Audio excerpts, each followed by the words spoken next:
So this is going to be the last topic for the day, and there's a lot of stuff that goes into it, right? Let's talk about what happened first, okay? You were kind of getting into it there, and I wanted you to save it because what you're saying is, I didn't want to tell you not to say it. Yeah. I just wanted it to be part of this content, right? Kavanaugh was confirmed or appointed to the Supreme Justice as a Justice Court member, right? Supreme Court as a Justice member. There was a whole debacle over everything because of an allegation against him that he sexually assaulted Dr. Ford, right? The interesting thing about that is, and not to get down into the weeds too much about it, but he was accused of rape. He didn't rape. There may have been an attempted rape. I think that's what he was accused of, attempted rape. But by the public court of opinion, it was a rape, right? Well, with Blasey Ford, it was attempted rape, but then with other accusers, it was a gang. He was the ringleader of a gang rape. You know, and all this stuff was flying back and forth. All these multiple accusations, and no evidence came out, right? Now, one thing that if you follow along with my Facebook page that you would not have seen from me is any memes or anything calling Dr. Ford a liar or making fun of her. Okay, I saw a lot of stuff out there. You know, replacing her face with like what's the guy from Will Ferrell's face and stuff like that with different things. I wasn't going to partake in that. Kind of going back to the whole topic that we were talking about before with civility. Like that's not civil. You know, what it really boils down to is, like you said before, there's her opinion or her testimony, and his testimony, and they're opposing each other, right? And as far as the evidence stacks up, there wasn't any. In the end, there wasn't any. There was a lot of stuff pushed forward as evidence, but like you said, there was is that a problem? Oh. There was 3 witnesses apparently, and two or three of them said that they couldn't confirm that the events actually happened, and one of them outright said they can't see it happening, or that it didn't happen or something, right? Then there was holes all over her testimony with where was this house? She doesn't know. What time of the year was it? She doesn't know. What weekend was it? She doesn't know. What who was there? She got some of those names. Those are the ones that can't confirm it. How did she get home that night? She doesn't know. And to me, it's like when you listen to the testimonies of rape survivors, right? They can tell you what it smelled like. They can tell you the emotions that they felt. They can tell you like the haze, you know, that they went through, and just like there's that period afterwards or whatever where they're walking around, they don't really know what's going on and everything, but they know these details, right? And this is like all up in the air. I think the thing that blew this whole thing up is this is what I've been waiting to get into, is Kavanaugh's calendars, right? Do you know what I'm talking about? His dad apparently set it on his mind to keep extremely detailed calendars, even as a kid, of what you were doing, who was there, and any little detail, right?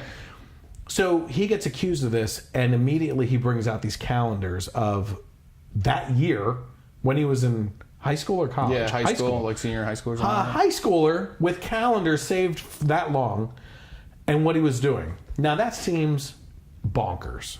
That seems bat crap crazy to me, right?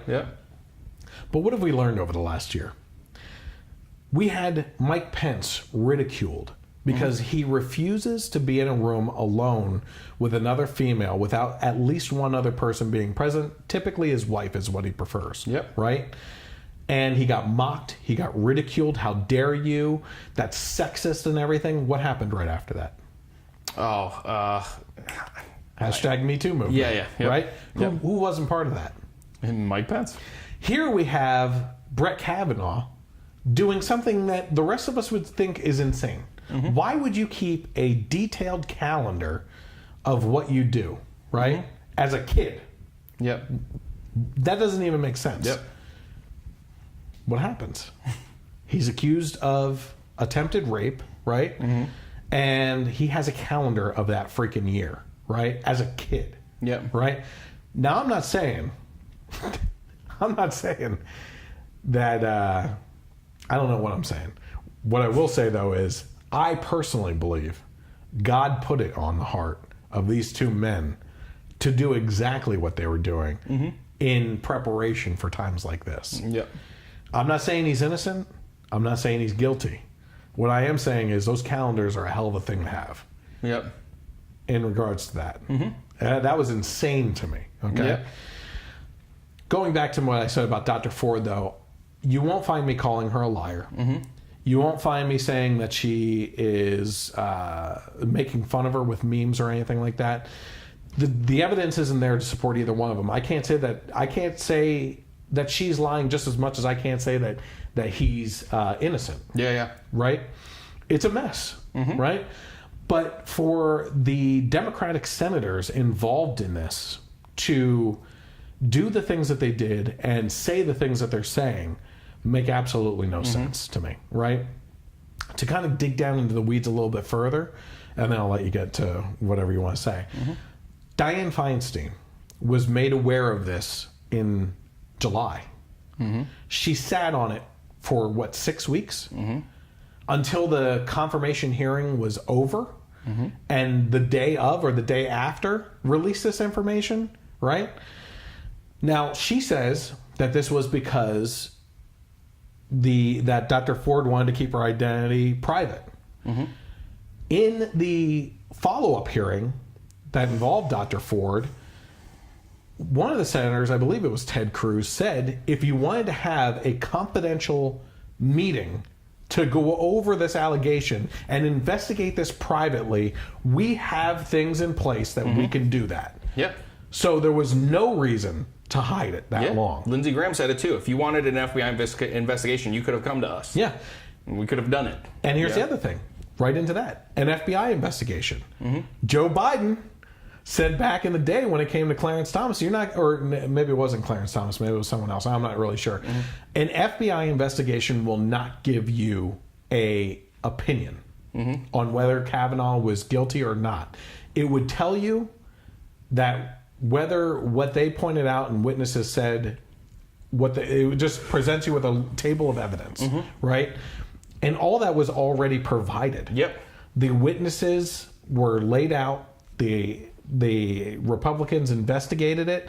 The Democrats, on top of that, had the opportunity to get involved with the investigation, knew about it, were asked to get involved, and they chose not to get involved. Yeah. That's really shady. Okay. Anything else? I mean, it's just like one thing after another that the Democrats did to all lead to the final point that I would make on it, which is they don't care about Dr. Ford at all. They don't care if she was raped. They don't care if she wasn't raped. The fact that they sat on this information for as long as they did shows that they don't care about her. What it does show is that they care more about political games and using her as a pawn than they do her actual going through of a instance. One of the things when he was being cross-examined by the Democratic senators, I think that Cory Booker asked her. Yes, I was just about to bring it up. Was do you think Dr. Ford was used as a political agent or used as a pawn? And this was all in response to his initial statement saying that this was a hit job on him by the Democrats. So I wish he would have answered differently because he was kind of playing into I think he screwed up on how he said it because it was very fine-tuned. I think Cory Booker said, do you believe that Dr. Ford? No, it was something like, do you believe that we are doing this for a political thing and that she is involved in it with us? Yeah, was she a political agent? Yeah, with the Democratic Party. And the way I wish he would have answered it was, I don't think she is a political agent. Yes. But I do 100% believe that you are using her as a political pawn. Yes. Yep. Which they were. Absolutely. It was so anyone who can't see that the only reason that they waited for this to come out a day after the original hearing is to try and get as much time to see if they can get this to go past the November elections, so that they would have enough seats to vote him out. Outright said that. Yeah, and they outright said that. And then so anyone who can't see that, and she wanted to stay anonymous. They leaked it. Someone did. Whoever. Probably someone on Feinstein's staff, if not her herself. That they wanted it to be public. Then, I mean, like we were saying before, you have his testimony, you have her testimony. They completely contradict each other. So all you have is what's left in the middle. Yep. Now, you also have to look at the entire situation as a whole. Okay. If you're going over a rape case or a sexual assault case, and there's no politics involved, it's one woman accusing another man, but there's nothing for her to gain, or anything like that, and that's then that testimony I feel like means a lot more. Yes. But there's a lot more like little bits of information about like how she's a professor at an extremely liberal college in California, and also like this is being put out right before the confirmation. How about the fact that her and the other accuser of the gang raping are sharing the same lawyer? Yeah, the lawyers are appointed by the Democrats without anybody knowing. The Democratic Party paid for the polygraph and everything. Yeah, so there's all of this. Right? How about that? Wait, before you go on, how about the fact that if you go back and you specifically listen to the question she was asked about the polygraph, very weird. Yeah. When you re-listen to it about knowing about polygraph tests and how they work and everything, and the way she answered and the way the questioning was really weird. Comes out, ex-boyfriend comes out with a letter saying she actually coached people on how to take polygraph tests.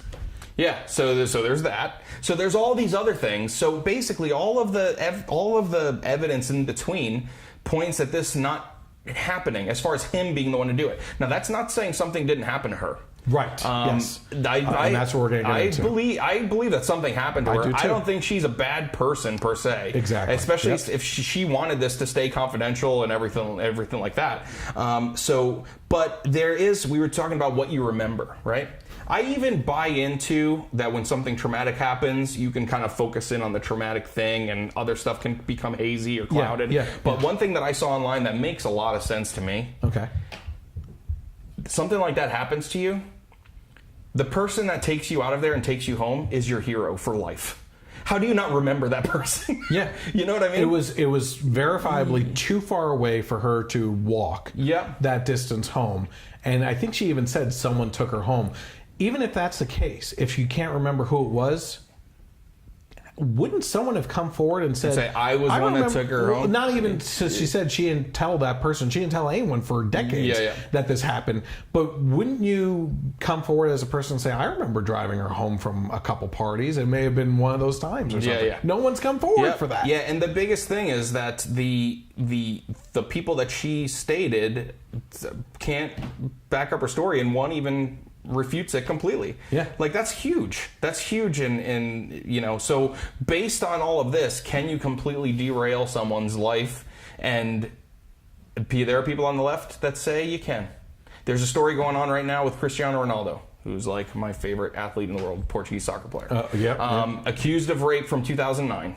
And I saw a video from Good Morning Britain with Piers Morgan and this like feminist lady saying, should Ronaldo lose all his sponsorships? And she's saying yes because of the behavior. And Piers Morgan calls her out like brilliantly, like, okay, so you've convicted him in your head. And she's like, no, I haven't. She's like, well, then how can you think? Well, based on this, but how can you do that? You do that if he hasn't been convicted of anything. Yeah. You know. So it's now we're at this point of like, where can you ruin someone's life? Mm-hmm. And I hate the argument of, well, your daughters. What will you tell your daughters? You're a father of 3 daughters. I'm a father of a daughter and a son. Mm-hmm. So I'm kind of even in that position where like, listen, the last thing I'd want to happen is my daughter be assaulted or raped. The last thing I want happen to my son is to be falsely accused of that, because no matter what, even if you're proven, your life is ruined. Right? I made that exact point on someone's post. And then the other thing, real quick, if it does happen to a close family member, a daughter, of course, you will have the human reaction to believe and to be on their side. Yep. That is why the father of a rape victim is not allowed on the jury of her case. Yeah. Because you are biased based on your human reaction. Yep. So we're not supposed to be the ones deciding if this person did it or didn't. Yeah. So it's ridiculous to say, well, what would you tell your daughter, or what would you tell your mother or wife or whatever? It's insane to say that. Yep. I completely agree. Saying that means that we should be allowed to be on the jury of their case. Only impartial people are allowed to be on the jury of their case. Yeah. So it's, due process just going out the window. Everything's just going out the window. And that's not to say, and I'm the first one. I will disagree completely. There was a poll that came out that said like 50% of Republicans say that he should be confirmed, even if it is proven true. I don't think that. If it's proven true, then he should go suffer the same consequences as any rapist, This friend that I commented on actually deleted the post, surprisingly enough. I want to look up the actual tweet that she referenced that I commented on. Go ahead. Anything else you want to say about the case itself? Yeah, it's just it was obviously a tactic to try and get this to go past the November election. And then he's criticized for his response and being, I do think, I will say, I do think he made a mistake. Even though it's a totally understandable response, I wish he would have kept it together, because it would have gone a lot better for him. Because now there's the argument of regardless of the... I still think he did actually an okay job. Yeah, he did. Because they're hanging themselves. Actually calling out the Clintons, I think was a mistake. Because now you're making it look partisan, Yeah. He should have just stuck to I didn't do this, this is, when you take into account his career, 6 background checks, hundreds of not hundreds, but tons of women that he's worked with. He appoints mostly female clerks. Nobody's ever reported. You know what they're going to say about that, though? Oh, he likes women. He likes having women around, whatever. But none of them have ever reported any kind of bad behavior by him. In fact, most of them wrote a letter. Stellar reputation. Now all of a sudden, right before this, it's just, I don't know. I forget. Sally Cohn, CNN or something like that? I don't know. So she either wants CNN or MSNBC. My friend posted this tweet from her. It says, "Dear Republicans, worry less about your sons being falsely accused. Worry more about your daughters being sexually assaulted, which is statistically way more likely, and then being mocked and smeared when they speak out. Sincerely, Reality." And I wrote, a responsible parent is concerned of both, which is exactly what you just said. Yeah, and here's the other thing too, and I don't know, can we all agree that the longer you wait to report an allegation like this, the less likely you will be in proving that it happened, or being, victorious. You just reminded. I had 2 things I wanted to say in regards to what the left is saying, and that was the one as you were talking I forgot about. So yes, what is the left saying about coming forward with things now? What are they saying? Well, they're saying that it's incredibly hard to come forward because of how you'll be treated and everything like that. But now the Me Too movement has made it, given people a platform. But what has the Kavanaugh case done to those people? That they are less likely to come forward now. Because they feel like they're going to be smeared and stuff. Right? That's what the left is saying. My response to that is, if nothing else, this shows that you need to come forward immediately. Instead of waiting for a day or 2, a week, months, years, decades this one did. That's the thing. Because there's an opportunity for some evidence. The closer you are to the event. And if this truly happened, if you are a victim of a sexual assault, you need to report it immediately, right? Because look at what this whole thing did. It divided a nation, right? And you need as much evidence as possible so you can lock up these bastards that would do something like that. You should be reporting it right away, right? What's the other thing that the left is saying right now? Enlighten me, Chris. I actually forgot. I forgot the other one. I was hoping you would say it. Aren't we so smart? Yeah. No, but one thing that I actually saw in regards to this, and I was actually kind of surprised. Mayim Bialik from Big Bang Theory, she used to be Blossom, right? She posted a video of 5 things that I learned watching the hearings and everything, and she's pretty left-leaning. Oh yeah. I was actually surprised with how reasonable she was, like with her. She did leave out one of the points, which I'm assuming was very intentional. Yeah, probably super left-leaning, but maybe she decided to leave it out, which, hey, kudos to her for that restraint, I guess. Yeah. But one of the things she said that I 100% agree with, one thing that we've learned is if you have daughters or friends, teach them to have a group, like either whether it's friends or family or whoever, like 3 or 4 people that you have an understanding that, listen, if something like this happens, I'm telling you. Mm-hmm. You know what I mean? Whether if you're not comfortable with it being your parents, 3 friends make a pact saying, like, if any of this happens to us, we will tell each other and be able to support each other through the process. And I think that's a brilliant thing to do. It is. That's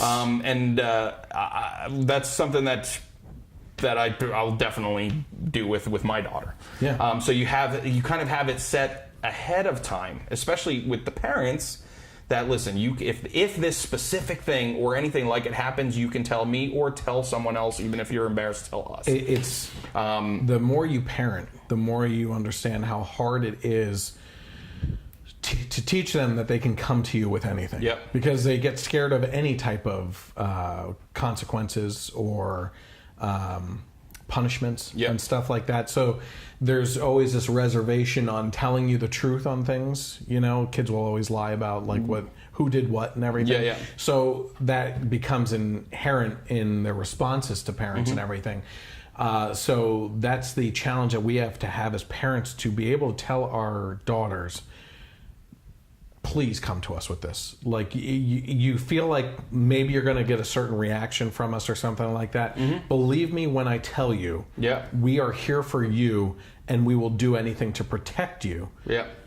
And we will listen to what you have to say, what happened and everything, and we will move forward with trying to figure everything out for you. Yeah, absolutely. Okay? Yep. Yes, thank you. Remember? Okay, I remember. Right, okay, yeah. Because I thought it was the whole what you teach your sons versus what you teach your daughters and everything. No, the other thing that they're saying right now is believe all survivors. Oh yeah, that shirt I sent you that Amazing Lucas was wearing. Yeah. I believe all women, checkbox, men, checkbox, facts and evidence actually checked. Yeah. So the whole thing is that we have to believe the survivors now, right? No. As a parent, as a friend, as a community member, I will support you. Yeah. And through a trial, through evidence gathering and everything. And if it checks out, yes, I will believe you. Yeah. But you need the evidence to support that and everything. Right? You can't just ask people to jump on board with that. And I don't know why I didn't remember that, because that's the rest of this whole topic. Yeah. On here. I'm pretty sure I've said this before too. All allegations shouldn't be believed. All allegations should be taken seriously and investigated. Yes. And then, if proven, believed. Yes. And there are two things that go along with that. Number one, is it a false accusation? Mm-hmm. Or number two, which we will find out through some of these videos that we'll get to in a couple minutes, is it a brain trick accusation, right? There's been some interesting studies done on when you talk to witnesses of a crime, they'll have wildly different perspectives on what actually happened, what the suspect looked like and everything, right? Because your brain tells you that something went down a certain way and maybe it didn't, right? Yep. That's going to you're going to be shocked by this one video I play. But here's why the internet may have been quiet this week with all the liberal friends of ours. Yep. Huffington Post put out an article that was titled 12 Self-Care Tips If You're Struggling to Deal with Everything Today, on the confirmation of Justice Brett Kavanaugh. Yep. Number one, practice deep breathing. Okay? I'm just going to go over the actual points. 2, recognize your emotions and allow yourself to feel them. Holy crap, if that's not new age crap Yeah, right there. right. Especially in regards to the one wedding I just attended, was insane. I'm happy they're in love. That's all I can say. Number 3, take a social media breather. Okay? So it says here, the groupthink will be strong and can add to self-righteousness or toxic indignation in the immediate aftermath. Okay. This just reminded me of another point. Thank God I read through that. Toxic indignation, okay, is the opposite of righteous indignation. Yeah. One thing that the senators, and we'll see Cory Booker specifically talk about this, what they were saying in regards to Brett Kavanaugh's temperament is that he has a temper unbecoming of being a justice, right? Yeah. He was just accused in front of the nation of being a rapist, and a gang rapist, Yeah. and his family is like getting death threats and everything. Yeah, he has like 10 and 7-year-old daughters. He has to explain to his daughters whether this is true or not and everything. Yeah. And you expect him to sit there on national TV, which is one of the biggest events in recent history for this guy, for our nation. Yep. And this guy's being accused of rape. And let's say he didn't do it. You're being falsely accused, and you're not going to have a bad or sour attitude. Yeah. Here's a tip for you, Mike, okay? If you ever get into a conversation about Brett Kavanaugh and you are talking to someone who says that he didn't have the temperament for the Supreme Court justice, here's what I would do. Look at the camera like they're your liberal friend. You ready? Yeah. I find it amazing that you would say such a thing about his temperament when you yourself have been accused of raping. What was the person's name back then? Do you remember that time that you were at that one party and you raped that one person? If it's a guy, right? Yeah. If it's a girl, I find it amazing that you're talking about Brett Kavanaugh's temperament when your husband was accused of rape. Yep. Are they going to sit there and go, that's not true? That's not true. I never raped anyone. That's horrible to say something like that. Or my husband didn't rape anyone. Yeah. I have a feeling they're going to fly off the handle at you for accusing them or their husband of rape. Yeah, yeah. And that is a natural human reaction to it. Speaking of reactions and emotions, there were a lot of people pointing out on the left that Brett Kavanaugh had a few tearful moments. That's weird coming from the party that says that men should be more emotional about things. Yeah, right. Yeah. So now they're calling him out for being a pussy or something like that in front of national television, being falsely accused, according to him, allegedly. That of rape. The left is so unhinged and detached from reality. It's unbelievable. I mean, all you got to take into account is this right here. I'll be playing that. Okay. I'll be playing that. Number 4 on this list, limit your news consumption. Well, they already do. To specifically the channels, well, it's 99% of the media is what they limit it to. Number 5, empower yourself through action. Here's a good one for number 6. Call your mom. Number 7, recognize the potential for positive change. I do. He's on the court now. Yeah, with a picture, we believe all survivors. That. Number 8, don't be afraid to ask for help. I couldn't agree more on that one. That one's actually, I agree with. Like, if you are a survivor, right, and you were assaulted, go and talk to someone about it, right? And that's what we're talking about. Like, you should be doing that immediately after an attack. Number 9, find a healthy distraction. Number 10, limit alcohol consumption. Yes. 11, call a sexual assault prevention hotline. What, even if you weren't a survivor? I just need to talk about what happened with Brett Kavanaugh today. Do you have time? No, actually, we're trying to talk to actual sexual assault Well, survivors. they're not saying a sexual assault victim hotline, prevention hotline. What can I do to prevent? Number 12. Couldn't agree with this more. I recommend this to every person on the left anyway, despite this situation. Make an appointment with a mental health professional. Okay. So, getting a little bit deeper into what we were talking about, though, specifically, in regards to this case, the prosecutor who questioned Ford shreds her in a 5-page memo, right? I saw this article. Pointed out a bunch of different things. It says Rachel Mitchell, the prosecutor who questioned Blasey Ford last week, during a hearing in front of the Senate Judiciary Committee, wrote a 5-page memo that was released on Sunday that outlines why she would not bring criminal charges against Supreme Court nominee Brett Kavanaugh. That's another point I wanted to make. If they are, by the way, Dr. Ford has come out and said she's not going to pursue any further things against Kavanaugh. Wow, what a coincidence. Yeah. If I personally believe Brett Kavanaugh should not instigate, but seek for an investigation to happen into these allegations. Yeah. A criminal case. Because if it's not able to be proven true, but it is able to be proven false, he should sue the crap out of everyone involved. Senator Feinstein, that other senator, that Booker, Kamala Harris, all them, and Ford. Yeah. Okay. Now, I'm not one to blame the victim if she is a victim or go after them, but that's there's a difference between libel and slander. Yeah, one is written. I forget which one. Slander is written. Yeah. So libel, right? Yeah. And I guess it's both. He should be able to sue for both because it's all been.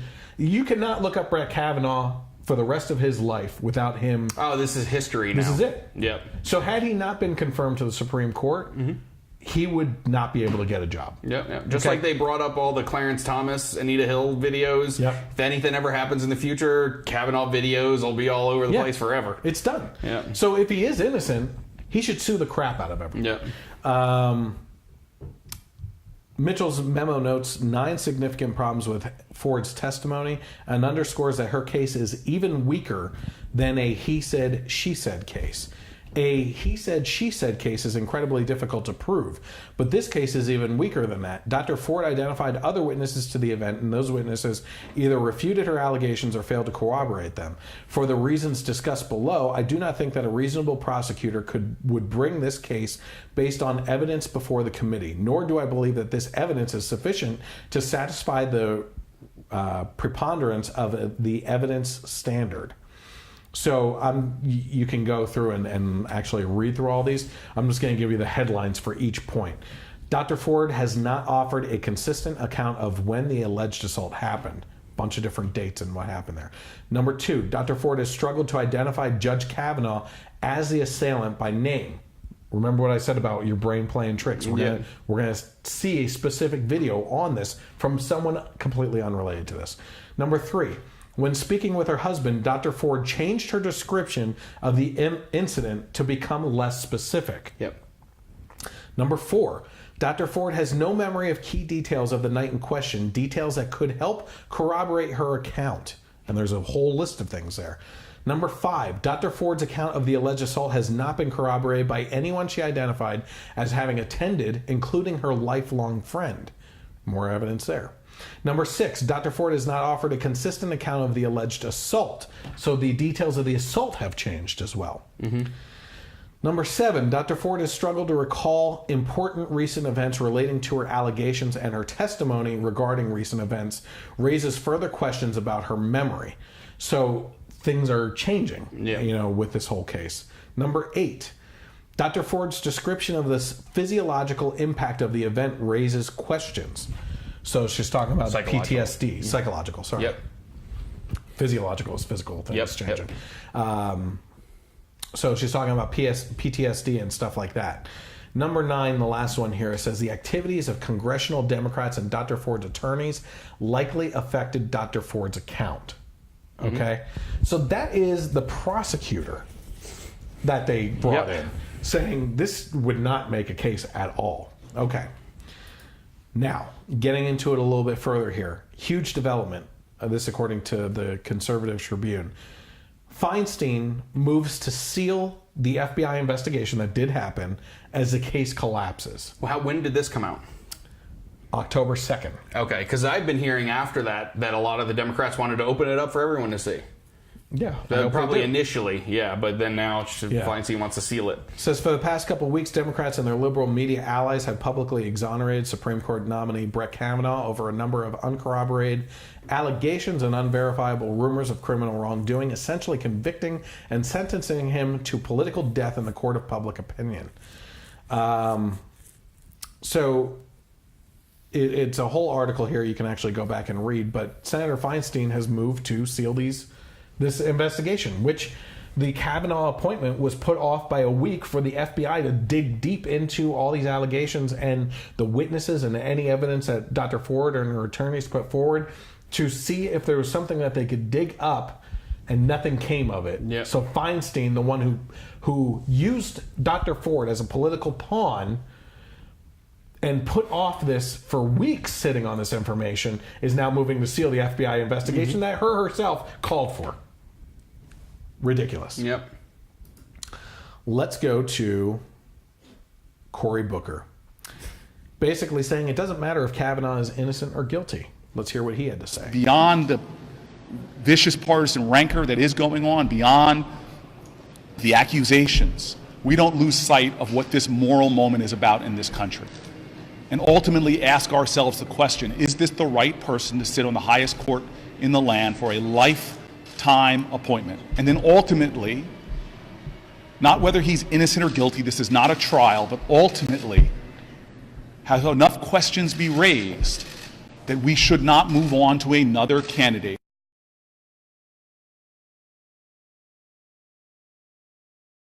So basically he's saying here, based on the temperament of him, which we already discussed, that you shouldn't be able to appoint him up there. Well, that is the temperament that was brought on by the accusations brought by the Democrats themselves. So they instigated a temperament that they then wanted to rail against. So they're the cause of it, right? On top of that, they're talking about, is this the precedent that we want to set for the future? You guys are setting a precedent that now people can just come with accusations out of nowhere from decades ago to derail something for political motivation. Right? Okay. Here you go. This is the one that you want. Let's go to, speaking of believing the survivors. Let's see what Hillary Clinton had to say a couple decades ago. Somebody's willing to pay you $130,000 or $170,000 to say something, and you get your 15 minutes of fame, and you get your picture on the front page of every newspaper, and you're some failed cabaret singer who doesn't even have much of a resume to fall back on, and what's there she's lied about. You know, that's the daughter of Willie Horton. As far as I'm concerned, it's the same kind of attempt to keep the real issues of this country out of the mainstream debate. So there you have Hillary Clinton talking about her husband's accuser, or one of the accusers, right? Bill Clinton has no less than 5 accusers, and I think it's much higher than that, to be honest with you. Where's the left on this, right? Now, maybe this is older in media-wise, right? This all happened after what allegedly happened with Brett Kavanaugh. It's just the reporting time on it, right? She's saying that this is all political motivation, all for the money and everything else. She doesn't believe the survivor in this case, right? And if the left was so concerned about what happened decades ago, allegedly, with Brett Kavanaugh, well, what about Kathleen Willey, Paula Jones, Monica Lewinsky, Juanita Broderick, right? Jennifer Flowers. Okay, there's 5 right off the top of my head. Okay, those are from decades ago. Are they calling for an investigation back into what happened decades ago for that? If we're supposed to believe all survivors, because certainly they didn't call for that when Bill Clinton was in office, right? Okay, let's keep on going here. We're kind of running out of Juanita time. Broderick's been busy on Twitter too. She's been hitting back at all this hypocrisy. Absolutely. This one you're going to find fascinating if you've never heard of this. It's a documentary called Picking Cotton. Okay, we're talking about the brain playing tricks on you. Okay. This is something that could have happened with Dr. Ford. I don't know. I don't have evidence either way. But we're going to go over some cases now of false accusations and something like this, which is really interesting. In 1984, I was a 22-year-old college student. One night, someone broke into my apartment, put a knife in my throat, and he raped me. During the ordeal, I studied every single detail on his face because I was confident, should I be allowed to see the next day, that I was going to make sure he was put in prison and he was going to rot. I went down to the police station. I did a composite drawing. Several days later, I did a physical lineup, and I identified my attacker, and I knew who he was. I was confident I had picked the right guy, and he was going to go to jail. And if there was a death penalty, I would be there to pull the plug. We went to court. I stood on the witness stand, and I put my hand on the Bible, and I swore that I would tell the truth, and I did. And Ronald Cotton was sentenced to prison for life, and it was the happiest day of my life. Ronald Cotton was never going to get out. He was never going to hurt another woman, and he served until 1995 when DNA became available, and I was asked to take a blood test. The DNA test came back, and the detective and the district attorney told me, Ronald Cotton didn't rape you. It was Bobby Poole, the man I had never seen before in my life, the man who was inches from my face with a knife to my throat. Ronald Cotton was released after 11 years. He and I are the same age. During those 11 years, I had gone on. I had been married. I was a mommy. Ronald Cotton didn't get to do that. Ronald Cotton is married now, and he's a daddy. And Ronald's my friend. I'm here to tell you that eyewitnesses can make mistakes. Pretty crazy. Yep. That's so.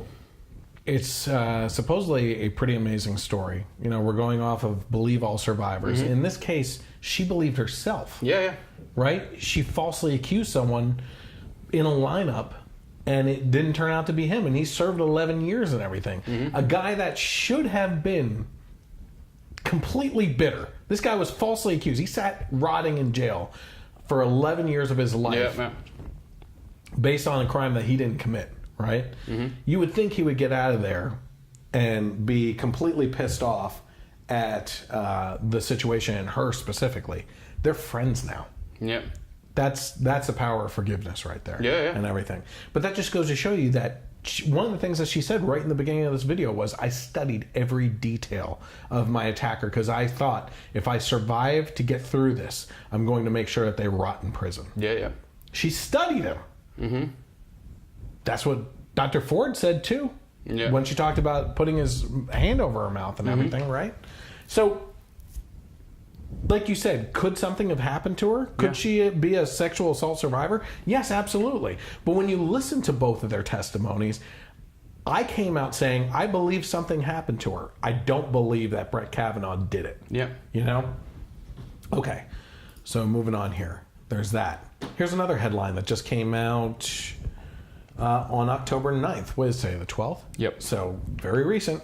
5 teenage mean girls falsely accused a boy of sexual assault, and they weren't punished. Oh, man. Okay.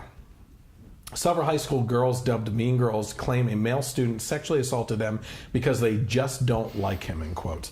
Now the school district and district attorney are facing heat over the fact that neither punished the women at all, the young women at all. The boys' parents, they said in their 26-page lawsuit that their son was forced to endure multiple court appearances, detention in a juvenile facility, detention at home, the loss of his liberty, and other damages until several of the girls reluctantly admitted that their accusations were false. So this isn't just somehow coming out that they were probably lying. They admitted that they were wrong and that they were false. Their son is now being homeschooled due to bullying he received, including signs taped to his back without his knowledge that said predator, according to a lawsuit that was filed. The boy was basically tortured in school by other students and investigators, but the administration was only focused on protecting the girls who were lying. Once the allegations were proven false, they didn't really care one bit about the male student, and there has been absolutely no repercussions against the girls. One thing you and I have always talked about, if proven false, they should serve the time that he would have gotten if it was true. Exactly. And I think that's something that should be put out there. Oh, for sure. Because it would deter false accusations. Yep. One of the girls decided to accuse the boy of sexually assaulting her while he worked as a lifeguard in July 2017 because, according to a taped interview obtained by fishermen, I just don't like him, is what she quoted. She has been identified only as KS in the lawsuit.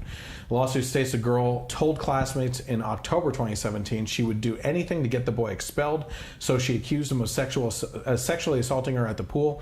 A friend of hers who worked at the pool, Megan Villegas, claimed that she was present during the assault, so just expanding on the lie, and that was the only named defendant, and is a graduate of Seneca Valley High School where the other students attended. Says there's like multiple accusations here. Several months later, in March 2018, a friend of the first accuser, identified only as CS, claimed the boy entered her house without her permission and sexually assaulted her. 2 more friends backed up her claim, and in April, the accused student was charged with another incident assault, criminal trespass, and simple assault. He was expelled and arrested and identified as a threat to his community. He spent 9 days in a juvenile detention center and then placed on house arrest. After 28 days, the boy was only allowed out of his house to mow his lawn. In May, 3 of the girls admitted that they lied, but it took until August 30th for Butler County District Attorney Richard Goldinger to dismiss the second accusation, and until September 10th to close the charges related to the first accusation. This is ridiculous. This kid's going through this all this time, right? So let's see here. Okay. It says the accused student has had psychological trauma because of all this. He has had to see a psychologist to deal with the physical symptoms, which are the direct result of being accused of something when he did not do anything wrong. Okay, so do we believe all survivors? Let's keep on going. Here's another one. Hate crime hoax. Ohio University student charged after claiming she received death threats. Sent them to herself. She sent the death threats to herself. That's the headline. I don't even need to go any further than that. How about this one? This is according to the Blaze. All charges dropped against 4 dentists in completely fabricated gang rape case. Apparently they just want to make up gang rape case things now. Says 4 California dentists have been exonerated after prosecutors dropped all charges against them over an alleged sexual assault last summer in Las Vegas. In late July, a woman reported to security at the Wynn Las Vegas casino that she had been raped by the men after being lured to their hotel room to continue drinking after meeting one of them at a nightclub. The accuser told authorities that multiple men then entered the room taking turns raping her, but that she was too intoxicated and overwhelmed because of how many people were attacking her, and she could not fight back. You know what she should have had? A gun, if it was true. Yeah. According to the police report, evidence from a hospital examination indicated that the victim had been raped. Okay. The 4 dentists were released on their own recognized on August 2nd after 4 days of being held without bail, surrendering their passports as a condition. Upon the release, the attorney said that while his client did have consensual sex with the woman, the rape allegations were false. He said video evidence contradicting the rape claim would prove his client's innocence. All charges were ultimately dropped on Monday. After a review of the facts of the case, it was clear the allegations were completely fabricated. The evidence confirmed the men's innocence, and the state has cleared them of all charges. We are so grateful to the justice system for recognizing that we were the victims in this case. We knew when the facts came out that the vicious allegations would be exposed as lies and our good names would be cleared. We want to thank our family, friends, and lawyers for sticking by us through this horrific ordeal. At this sensitive moment in our history, we believe that women should be respected and heard and believed. But as the case shows, it is also important to keep a critical eye on those willing to use the #MeToo movement for their own selfish motives, and remember that innocent until proven guilty is one of our country's bedrock principles.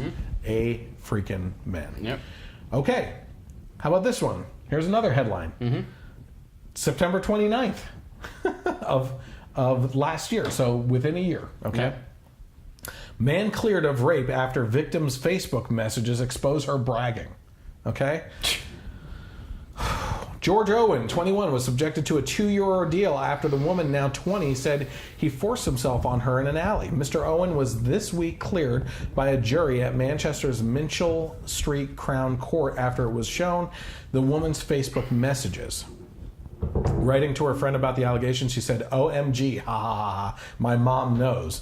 She wants to hold my hand to go through it all with me. I was only raped. Chill the F out. Going to ring police tomorrow. My mom wants to come, so I'm going to do it while she's on holiday. It's going to be so fun." So this is obviously overseas. Yeah. On holiday. After a week-long trial, the jury took just over 2 hours to unanimously clear the ex-public schoolboy, a keen golfer, to cheers from the public gallery.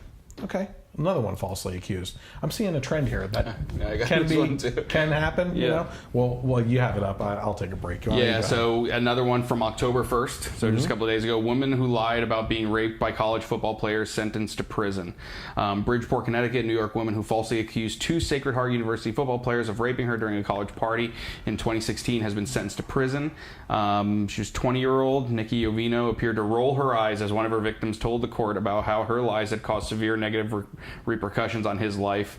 He said, "I went from being a college student to sitting at home being expelled with no way to clear my name." Mark St. Hilaire explained, while Urvino sat smirking in the courtroom. "I just hope she knows what she has done to me. My life will never be the same. I did nothing wrong, but everything has been altered because of this." So one thing that kind of caught my eye at the beginning too, at the end here. Let me see. She admitted that she made up the allegation of sexual assault because it was the first thing that came to mind, and she didn't want to lose another male student as a friend or potential boyfriend. She later pleaded guilty. Many true victims of sexual assault are often disbelieved, but that is because of cases like this and the impact they have on public perceptions. Miss Urvino's actions are a disservice to those true victims, in addition to the 2 young men whose lives were greatly affected, and that was not something that could have been ignored. So she's actually going to prison for this. Good. Yeah. And that's totally true. You know. Yeah. It's a sad disservice to the people that are actual victims. Yeah. Mm-hmm. You want something even crazier? No, here we go. How about this one? This is a video of a woman who accused her husband of beating her. Okay, so not rape, but beating her. Okay. Now, this video doesn't have any audio, so I'm going to commentate as the video is playing on what is happening here. She has locked herself in the room and is beating herself over all this and yelling at him. Either maybe he's in the house, maybe he's outside the house or something, but she's making it look like maybe so that the neighbors hear screaming and stuff like that, but she's giving herself bruises to basically charge this guy with beating her. How brilliant of him to set up a camera in the corner of the room. Heck yeah. You know, you would think that again, maybe God put it on his heart to set up that camera in that room, because my word. Yeah. How crazy is that? Yeah. Right?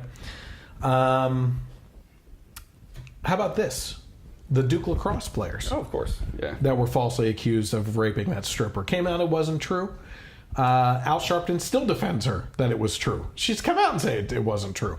Didn't it come out as not true that female student that carried the mattress on her back all over the campus wasn't raped either?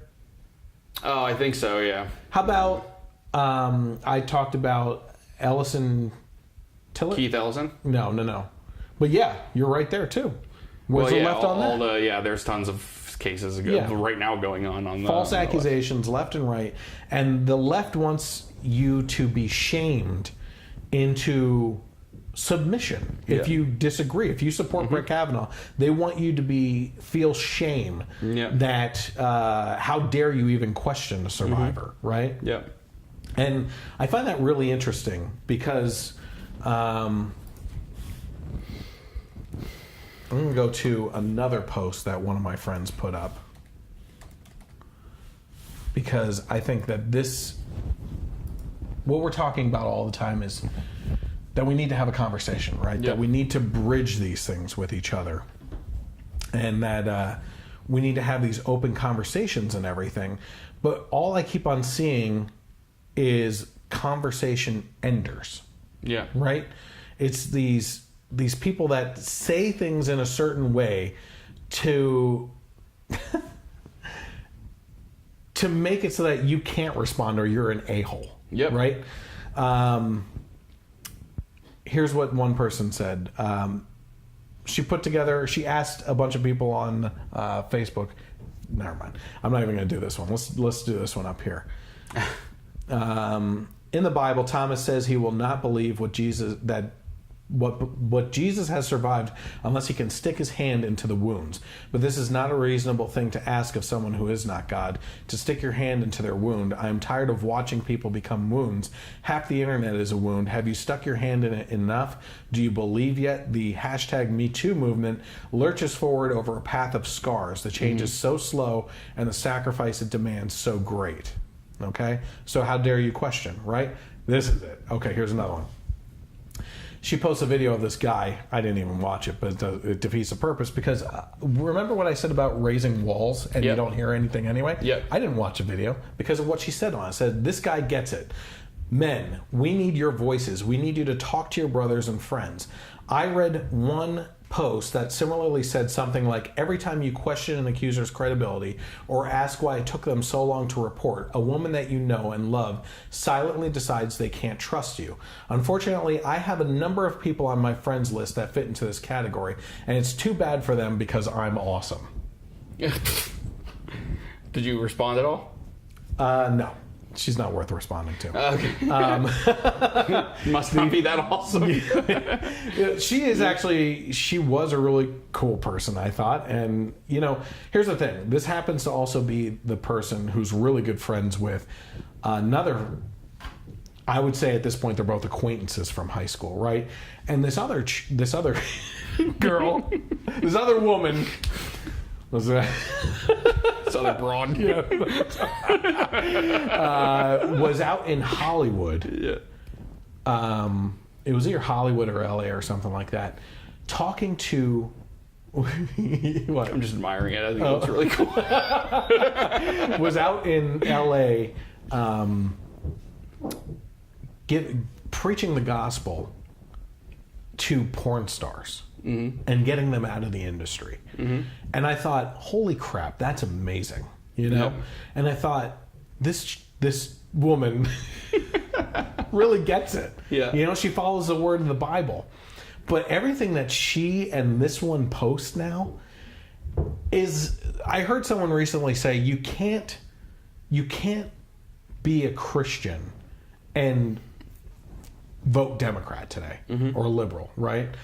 And truly support their platform, because everything that they stand for is against the Bible. Yeah. It just is.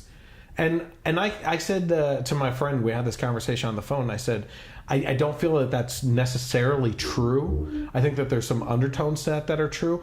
Like, I believe that you can be a very Christian person and believe in God and follow his word and everything and be politically ignorant. Mm-hmm. Not know what's going on, what you stand for, and just know that the society pushes you towards liberalism to vote that way, right? But it can't be the opposite. You can't be politically aware and be a Christian if you're voting on the left. Mm-hmm. You just can't. You know?